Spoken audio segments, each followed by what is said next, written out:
guys, it's Misty from the Book Rat, and now that we are finally done working our way through the March books, it's time to move on to April, even though we're sort of almost done with April. So I got a number of unsolicited books and a couple that I accepted, so let's get into it. First up is The Resurrectionist by E.B. Hudspeth. This is just really cool, kind of like an anatomy textbook of creatures, just fantastical beasts. It's supposed to be the lost works of Dr. Spencer Black. So it's basically like this cryptozoological journal. It takes place in sort of later Victorian era, and the first half of the book is a biography of Dr. Spencer, and then the second half is a codex of mythological creatures. And I'm going to show you because it's really, really cool. It's like here we have Siren Oceanus, which is, you know, a mermaid, siren, things like that.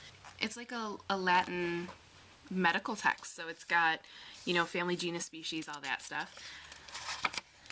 It has an about the animal page, and then it's got their anatomy, skeletal structure from different angles. It's got their musculature and just this really neat, detailed sort of artist renderings, different plates, you know, for each animal. And they're all mythological beasts. It's really, really neat. And I'm definitely looking forward to kind of diving in. I think this would make a really cool coffee table book, actually. And while I'm showing it to you, since we just had the book chat on sort of design elements, I'm going to use this as a good example. So underneath the slipcover is a really cool kind of subtle design. I don't know how well it's going to pick up on camera, but it's supposed to look like tooled leather, like a really old journal that someone would use for their findings in their medical texts. And it has awesome end papers. And of course, just the design throughout is pretty stellar. So that one came from Quirk Books. The next is A Matter of Days by Amber Kaiser. This is coming out in June, and it's Amber's sort of post-apocalyptic story. I can't remember if it's going to be a series or if this is a standalone, but Amber wrote the Meridian series, that sort of angel, there's a word for it, Fenestra, the Fenestra series. But this is totally different. This is sort of dystopia, post-apocalyptic. I love post-apocalyptic and sort of end-of-the-world scenarios. So I'm looking forward to that. It takes a sort of survivalist tack, which I like, and I'm definitely looking forward to diving into it. I'm going to have an interview with Amber when it gets closer to the release. So those were accepted review copies, the rest is unsolicited.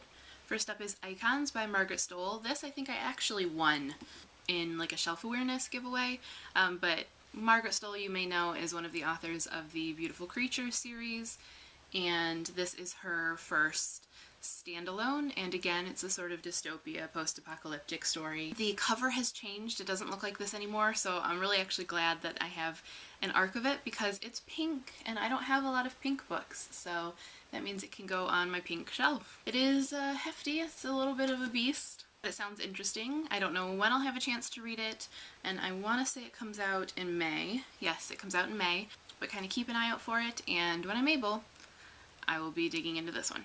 Unsolicited from Scholastic, I got Openly Straight by Bill Konigsberg. I hadn't heard of this one until it showed up. I love the cover design, it's really cute. But basically it's about a kid who is openly gay. He's always been out at his school and sort of known for being, you know, the out and comfortable kid. But when he moves, he wonders how people will perceive him if he's not always been known as the out kid. You know, he wonders how much that really affects his life and sort of what it would be like to be not the gay kid. So at his new school, he pretends to be straight. It's sort of this self-discovery story.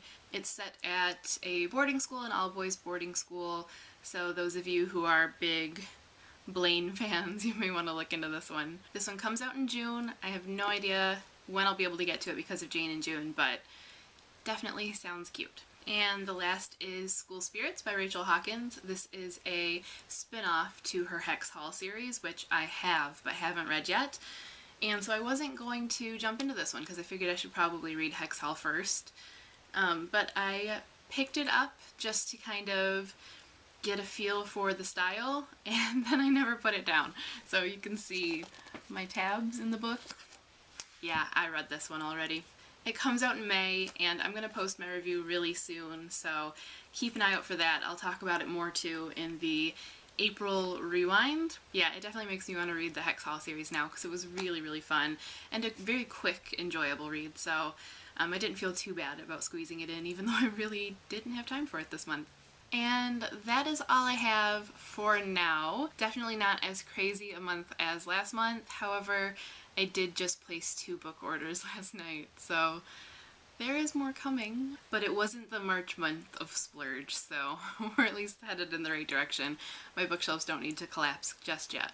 That is all I got for right now. If you've had anything really cool, put up a haul recently that you want me to check out, leave it as a video response. And definitely let me know what you think of the books that I got, if you'd heard of them, if you want to read them, if they're on your wish lists, all that jazz. And if you have read them, let me know what you think. And that's all for now. Until next time, happy reading!